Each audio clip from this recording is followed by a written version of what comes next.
Hello everyone, welcome to the commerce achiever platform. आज के session से हम एक और कवर अप करने वाले हैं इनकम टैक्स का प्रोविज़न। अगर आप हमारे इस सेशन में फर्स्ट टाइम आए हैं तो इनकम टैक्स के कई प्रोविजंस को हम कवर अप कर चुके हैं। हमारा ये सीरीज़ चल रहा है जहाँ पे हम थ्योरी से प्रैक्टिकल तक आपको कनेक्ट करेंगे, न्यूमेरिकल्स एंड केस स्टडीज़ को भी time to time cover up करेंगे।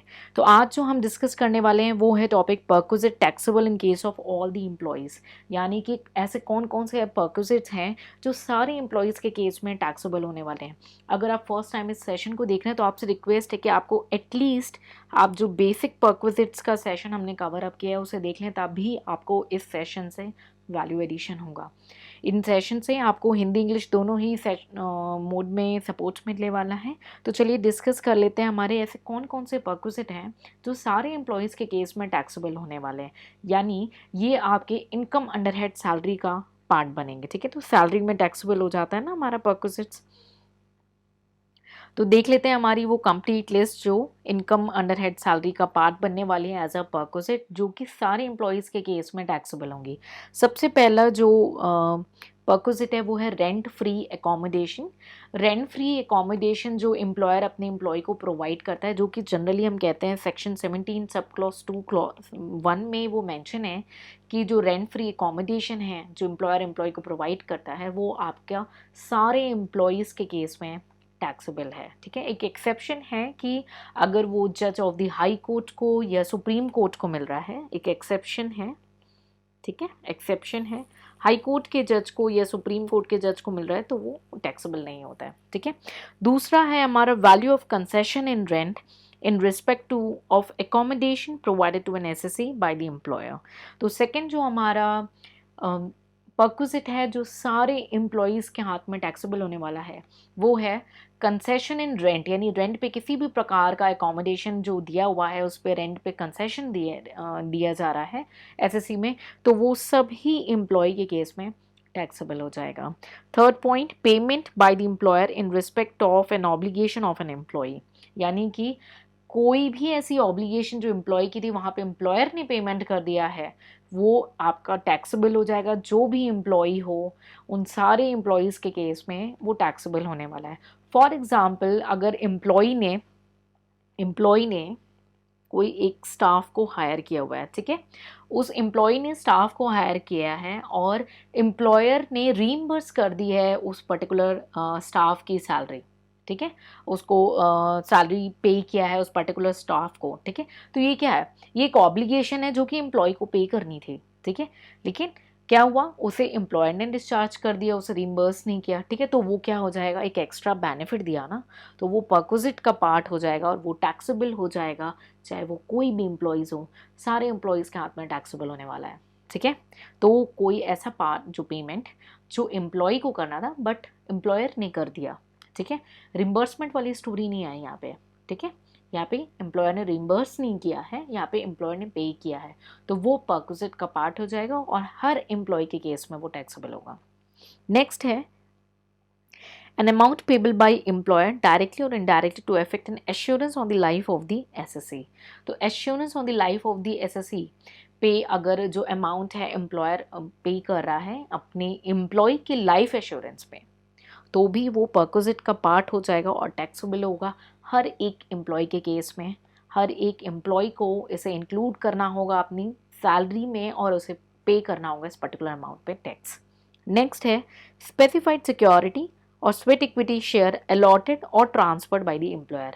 तो स्पेसिफाइड सिक्योरिटी या स्वेट इक्विटी शेयर अलॉट कर रहा है एम्प्लॉयर अपने एम्प्लॉय को या ट्रांसफ़र कर रहा है किसी प्रकार के शेयर से सिक्योरिटी, तो वो क्या हो जाएगा, वो हो जाएगा आपका परक्विजिट। आप किसी भी कैटेगरी ऑफ द एम्प्लॉय हो, वो सारे एम्प्लॉयज़ के केस में हो जाएगा परक्विजिट और वो परक्विजिट होगा टैक्सेबल और कवर अप होगा आपकी इनकम अंडर हेड सैलरी में।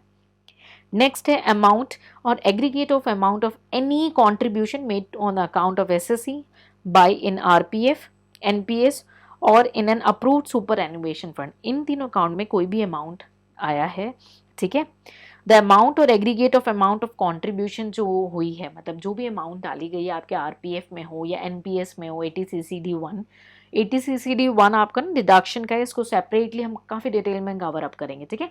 और अप्रूव्ड सुपर एनुएशन फंड में, तो इसमें चाहे इंडिविजुअल पैसे डले हों या तीनों के कॉम्बिनेशन में पैसे डले हों, ठीक है। कौन डाल रहा है इसमें पैसे? एम्प्लॉयर डाल रहा है, ठीक है।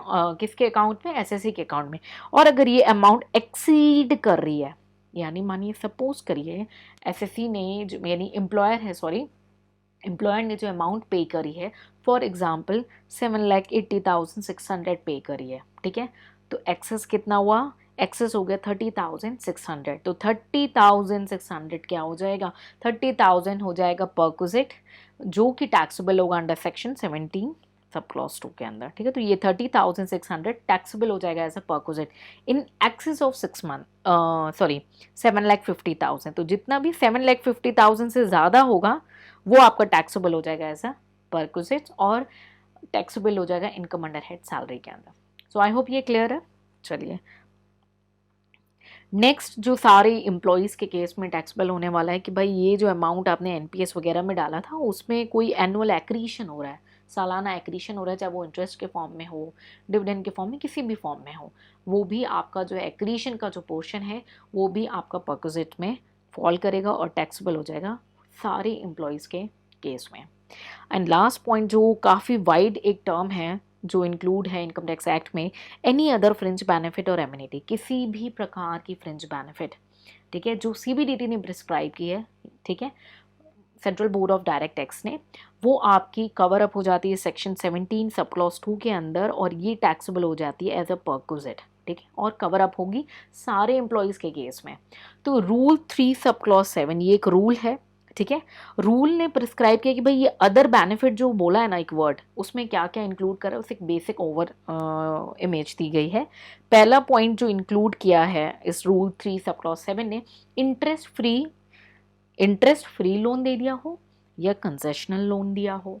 फिर से सुनिएगा, इंटरेस्ट फ्री लोन दिया है या कंसेशनल लोन दिया है, ये अदर फ्रिंज बेनिफिट का पार्ट है और टैक्सेबल होगा एज अ परक्विजिट सारे एम्प्लॉय के केस में। दूसरा, ट्रैवलिंग या टूर या एकोमोडेशन का जो खर्चा है वो भी परक्विजिट हो जाएगा। फ्री या कंसेशनल फूड दिया हो, ठीक है, या नॉन अल्कोहलिक बेवरेजेस दिए हो, ये भी टैक्सेबल होगा सारे एम्प्लॉयज़ के केस में। गिफ्ट, कोई वाउचर्स हो, टोकन लिया हो, ठीक है, इन ल्यू ऑफ सच गिफ्ट, ठीक है। क्रेडिट कार्ड का जो एक्सपेंस है सारे एम्प्लॉयज़ के केस में टैक्सेबल होगा as a perquisite. Club expenditure सारे एम्प्लॉय के केस में टैक्सेबल होगा as a perquisite. Use of movable asset का यूज करने के लिए दिया, वो भी परक्विजिट होगा। ट्रांसफर ऑफ मूवेबल एसेट, कोई मूवेबल एसेट ट्रांसफर हो रहा है वो भी टैक्सेबल होगा, ठीक है। फिर एक वेग टर्म दे दिया, अदर बेनिफिट और एमिनिटी, ठीक है। तो इन सब पॉइंट्स को ना हम न्यूमेरिकल नंबर्स के साथ और डिटेल में अच्छे से कवर अप करेंगे, ताकि इनकम अंडर हेड सैलरी जो है बहुत ही इजी टू कंप्यूट हो जाए, बहुत इजी टू टैकल हो जाए। प्रोविजन को माइंड में रखने के लिए, उसे माइंड में सेटल डाउन करने के लिए सबसे इंपॉर्टेंट फेज होता है एक अंडरस्टैंडिंग का, और उसके बाद उसके मेमोराइजेशन का, उसे याद करने का। वो टेक्निक आपको कैसे करनी होगी, पूरी मल्टीपल रिवीजन देने होंगे इन सेशन को, इन वीडियोस को स्पीड में करके इसे मल्टीपल रिवीजन दीजिए, चलते फिरते सुनिए, आपके सबकॉन्शियस माइंड में सारे पॉइंट्स सेटल हो जाएंगे, ठीक है। हम नंबर्स एंड न्यूमेरिकल के साथ भी लेकर के आएंगे, फुल फ्लेज न्यूमेरिकल्स और केस स्टडीज। मिलेंगे नेक्स्ट सेशन में, और भी ढेर सारा डिस्कस करेंगे इनकम अंडर हेड सैलरी में। इस सेशन में केवल इतना ही, हिंदी इंग्लिश दोनों ही मोड में आपको कंटेंट मिलेगा। ये आपको हिंदी में भी कंटेंट यहाँ पे अवेलेबल हो जाएगा, इसका लिंक जो है हम आपको डिस्क्रिप्शन में शेयर कर देंगे, उसका आप मैक्सिमम बेनिफिट उठा सकते हैं। मिलेंगे नेक्स्ट सेशन में, कुछ और सीखेंगे इनकम अंडर हेड सैलरी में। Till then, take care, bye bye and जय हिंद।